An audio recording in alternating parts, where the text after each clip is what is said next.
Joining us now is Colin. He is an Associate Professor at the School of Public Health and Community Medicine at the University of New South Wales. Colin. G'day, Mark. It's nice to see you. Shouldn't we be focused on getting people to quit smoking altogether? Why the jump to e-cigs?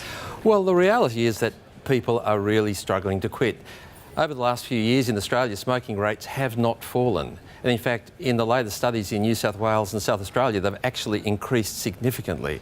So we're left with a population of smokers who just aren't able to quit with the standard measures. So some major medical and science bodies like the Therapeutic Goods Administration, the CSIRO and the National Health and Medical Research Council all say we should proceed with caution and not legalise. Are they wrong?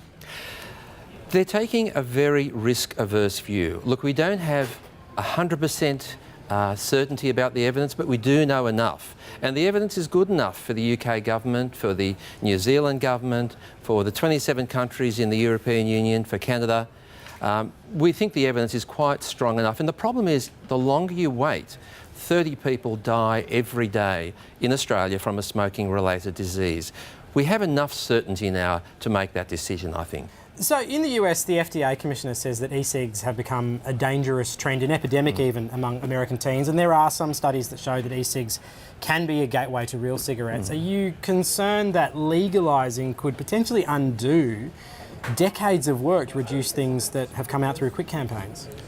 Look, that's an issue that's often raised, and we need to be careful and monitor that. But the overseas experience does not show that. So in countries where e-cigarettes are available, smoking rates are falling faster than ever. And in Australia, where they're not available, they're stabilised. So the FDA says it has evidence that kids are taking these up in bigger numbers. We haven't seen that evidence. The evidence we know so far is that uptake is very rare, and smoking rates amongst adolescents in the US are falling faster than they ever have in history. Is it possible that all this could just be another ruse from tobacco companies to get a bit of extra business, though? Well, that's an argument that's often raised because, look, we all love bashing the big tobacco companies, and they've been horrendous, their behaviour, there's no question about that. The reality is that when the FDA announced it was cracking down on e-cigarettes last week, tobacco stocks rose $20 billion in one day. So the tobacco investors know this is a big concern for them, and it's not being driven by big tobacco. All right, that's really fascinating. Associate Professor Colin Mendelsohn, thank you so much for your time. Thank you, it's been my pleasure.